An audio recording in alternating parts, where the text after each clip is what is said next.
It's a fake. It's real. I don't know. It's a fake. It's real. I don't know. It's a fake. Don't you understand? It is real. I don't know. It's a fake. It's real. I don't know. It's a fake. It's real. I don't know. It's a fake. It's real. I don't know. It's a fake. Don't you understand?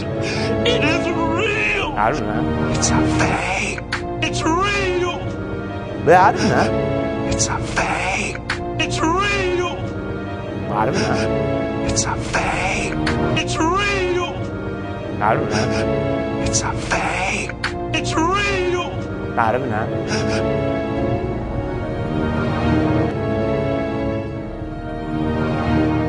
It's a fake. Don't you understand? It is real. I don't know.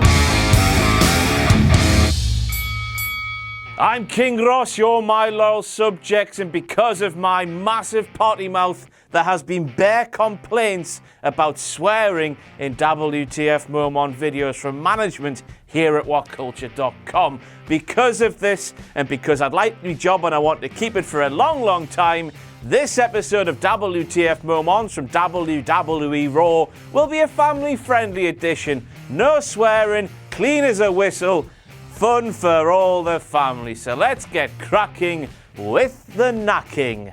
Smile, everybody. Lovely. All right. Can you f***ing believe that promo Sasha Banks cut at the start of the f***ing show? I can't f***ing believe what she said. She condoned that all little girls all over the f***ing world leave f***ing school, become a f***ing wrestler, drop their education where it stands, and go and be a f***ing wrestler. Imagine the reaction of all the parents around the f***ing world. I can't f***ing believe it. Ruru's mutton chops. Aren't they bloody amazing? Yes, they are. Even though he looks like something from Planet of the Apes, now my respect for my bear, my spirit animal, my life and soul Ruru has gone through the bastard roof. Those mutton chops are absolutely delightful. If I could grow them, I would. But since I have the genetics of a 5-year-old child, I can't. The balls on Ruru, even though he is now married to one of the most stunningly beautiful women in the world in Lana, he doesn't care, shitting all over her parade. Ruru got in the ring with Sasha Banks, Charlotte and Lana and claimed that nobody cares about their women's revolution. The balls on that motherfucker when you consider that Lana, trained to be a wrestler, was wrestling at WrestleMania as part of this women's revolution. She's in that women's revolution. She cares, apart from when she's being slut-shamed by The Rock. You know, when The Rock had slept with her and made her a massive hooah. But anyway, Lana's a strong woman. She's part of the strong women, and Rusev just twatted them all down. WTF, motherfuckers. WTF. I'm loving this episode of WTF Moments. The amount of Ruru is exactly the amount I want in my WWE RAW. But imagine this. Ruru, the heel, looks like he's gonna kick 7 shades of shit out of Charlotte and Sasha Banks at the start of the show. Down comes Roman Reigns to make the big save. As if Charlotte and Sasha couldn't date on their own, you know, because they are bad asses.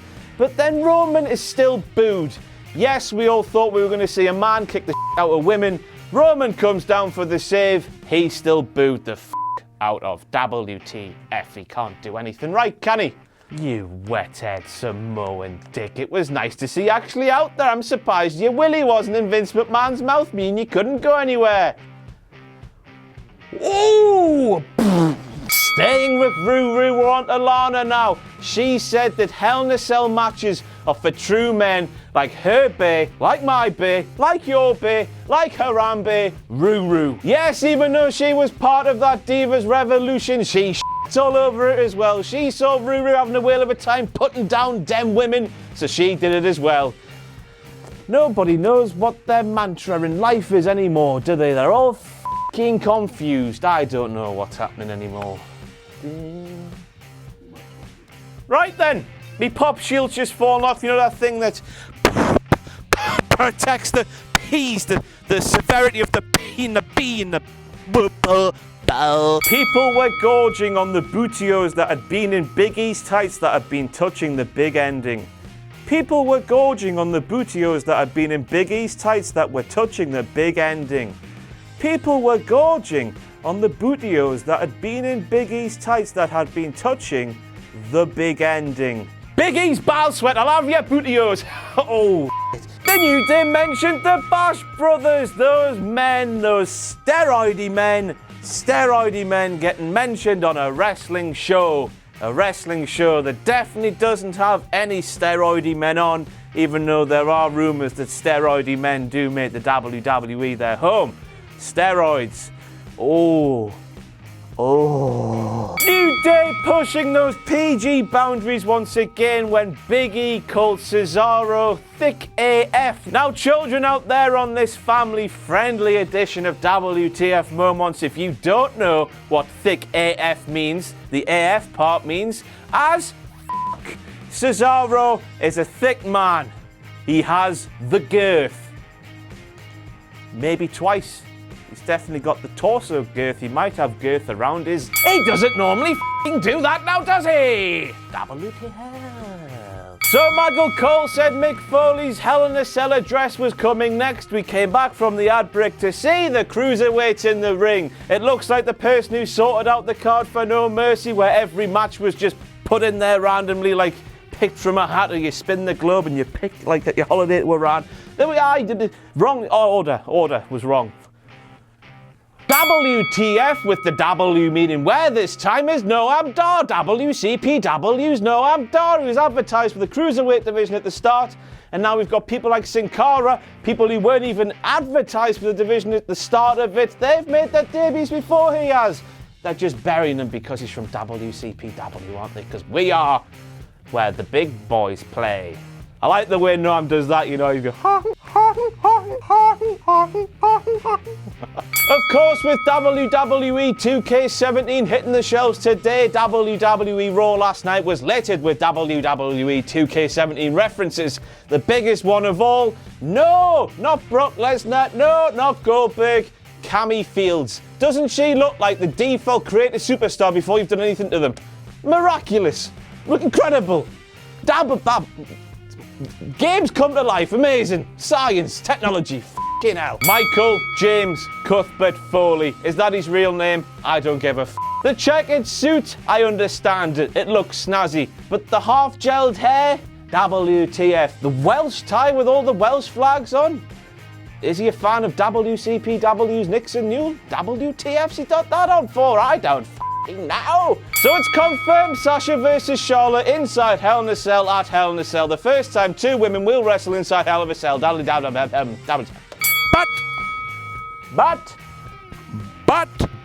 I'm here to shit all over Hell in a Cell because gimmick pay-per-views need to die. The reason, overkill. We're getting no less than 3 Hell in a Cell matches at Hell in a Cell, and I can guarantee by the time we're halfway through the second one, we're going to be bored completely shitless. We'll have seen too much of the same stuff already. I feel sorry for the people that have to go on third, which is probably my best friend in the world, Kevin Owens and Seth Rollins. Gimmick pay-per-views die. Let's have a Hell in a Cell in February. Why the f*** not? Why do you all have to be in October? It's bollocks. I know there's one in April, but you know what I mean. Michael Cole! He's here for the first time this WTF Moments episode, where he said that Sami, Zayn and Neville were debuting as a tag team for the first time, even though they were together on the SummerSlam pre-show. You know, when Neville's bollock fell out of his shorts. Even though Neville's bollock fell out of his tights in front of the world, he showed Geordie Brain, way I man. Stephanie McMahon called Mick Foley legendary. She said he is the general manager of Monday Night Raw. She said he set the bar for Hell in a Cell matches. He's the standard. People go and beat him. Whatever. She's putting over male talent on live on WWE RAW, when normally she takes a man's bollocks, gets her lady bollocks, puts the man's bollocks into the lady bollocks to make super lady bollocks, the biggest bollocks in all of the bollocks land. Bollocks. But just putting over male talent once again, motherfuckers. That means you need to grab 2 of each animal and head for the bastard border. The end is night, the end is night. Run away, the end is night. So then, Stephanie McMahon brought in a stipulation for that main event last night, whereby if Chris Jericho beat Seth Rollins, he was added to the Hell in a Cell Championship match at Hell in a Cell, even though we all know that Chris Jericho is already the WWE Universal Champion. He is the WWE Universal Champion through his best friendship with Kevin Owens. When one of them's got the belt, they both hold the belt. If you don't believe me, go back and watch last week's episode or the closing segments of this week's episode where they both say the same thing. Why would Chris want to fight for that when he's already the champion? He might as well have the night off. Don't go through the hassle of wrestling self. You're already the champion, Chris. What would he be fighting for? I don't know. Just an inconvenience, isn't it? Just effort he doesn't need to make. Dabble babble WTF. Charlie Spiracy! She literally can't be that small. Seth Rollins said that Stephanie McMahon's plans are obsolete. Do you think those plans will fade away and classify themselves as obsolete? This means one thing, motherfuckers. Seth Rollins versus Matt Hardy at WrestleMania 34. Not 33, that's too soon. He's got a contract and 34 though, after he's done with WCPW. Bloody hell! Remember all that Rusev said about the women's division at the start of the show? Well, he was paired with Charlotte in a tag team to wrestle Sasha Banks and Roman Reigns. Why would Charlotte team with Ruru after everything Ruru said? It didn't make any bloody sense, did it? WT. Corey Graves said that Goldberg left the wrestling world 12 years ago and left the world thinking, what's next? What's next, Corey? It's who's next, you stupid idiot, you f***ing ballapod. And we already know what f***ing happened next, Corey, you stupid idiot. He came back into the wrestling fraternity at Legends of Wrestling in 2015 and speared Scott Steiner. He didn't leave the wrestling world 12 years ago and leave the world thinking, Saxton section. Byron Saxton's got a bloody sign at a WWE event. Grab two of each animal and head for the border.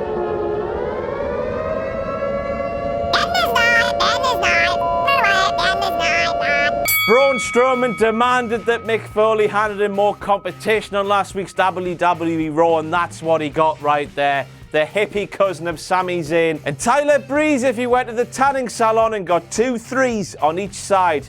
You know, Friends reference. Ross Geller. Ha ha ha ha ha. But Tyler with furry pants is what we're getting at here. It was no competition. Braun squashed them in a couple of minutes as per usual. And then after giving it the big hoo-ha, how there'd be consequences if you didn't get competition, Braun did diddly about it. He pussied out of it, the big wonky nostril pussy motherfucker. He said that if you got no competition next week, then he'd do something. So is this what it's going to be? Is it, Braun? You're going to keep saying, oh, I'll get you next week, and then next week comes and, oh, I'll get you the week after, and then the week after comes and, oh, I'll do it 2 weeks on Tuesday. Just get your fucking balls out of your arsehole and do something about it. Stop wasting our time with lies, you fucking big pussy.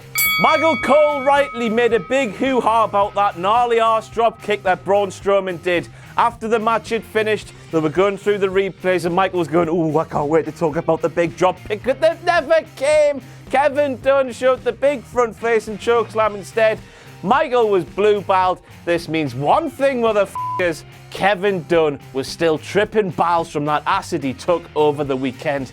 Even though he doesn't really take acid, this is just a joke. Picture the scene, right? The WWE production truck. Kevin Dunn's got a radio rental on the front desk. He's pressing willy-nilly buttons everywhere. He's playing promos and then showing different matches. He's putting us all over the place. And then people are like, Kevin, calm down, son. We've got a show to run. And then he's like, I'm on the ceiling, lads. You can't stop us. I'm tripping balls on acid. And then they're like, Kevin, get off the ceiling. They're poking him with a broom. And he's like, hung, jaws at them. It's unbelievable scenes, lads. But when it's all said and done, Kevin Dunn really doesn't take drugs. It's just a joke. Let's move on with the family-friendly show, which has included no drug references and no swearing.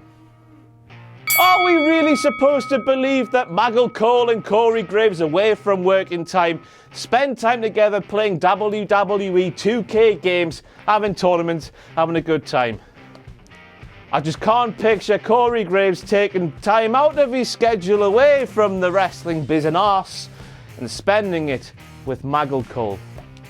Calling JBL up those mountains and playing rugby and shit, yeah, definitely. Corey Graves is better than that though. Let's all face it, we just f***ing lied to him. So we're hyping the WWE Royal Rumble and we're barely into October. WTF. It's not as if WWE have had previous troubles at Alamo Dome or whatever the it's called in San Antonio. When they were there back in 1997, there was famous problems of them getting butts in seats. They just about did it in the end, I think. Who knows? But they're making sure that doesn't happen again. Therefore, it's not really a WTF moment, even though it is. So Vince McMahon is in his pants. I'm sure Kevin Dunn and those big teeth will be there to clean it up with his mouth. Bear folk tweeted me going, "Oh, King Ross and Kendrick called it Clash of the Champions. It's WTF moment." Well, technically it is, but Clash of the Champions is the classic WCW name, and then WWE took the out just for dramatic effect. It would be like calling King of the Ring, King of Ring. It's just stupid. Kendrick was right in my eyes. It was Mick Foley when he used to make that mistake. Let's move on. So then, a hot tag in a mixed tag match. It makes absolutely no sense. Whenever a female tags a male in or a male tags a female in, the other male and the other female from the other side of the ring have to switch positions also, meaning the hot tag is completely regardless because the opposite sex always has to get in the ring when the other one tags out. That makes... During that world-class main event between Chris Jericho and Seth Rollins, Michael Cole was calling anything but the action in the ring. He was going through a pointless recap of the show we had just watched. We do have memories, Michael, you f***ing idiot. But Cole was talking nonsense that had absolutely diddly squat to do with what was happening in the ring. Michael Cole being shit commentary, I hear you say, new era, same old shit. And here we were all roped in thinking this new era and the lack of JBL on bloody Monday Night Raw had been for the betterment of Michael Cole, but no, we're back to square one. And with that, that is all we have time for on this family-friendly, drug-free, straight-edge WTF Moments episode for WWE Monday Night Raw. I will see you f***ers tomorrow for a bit of SmackDown Live. Bye!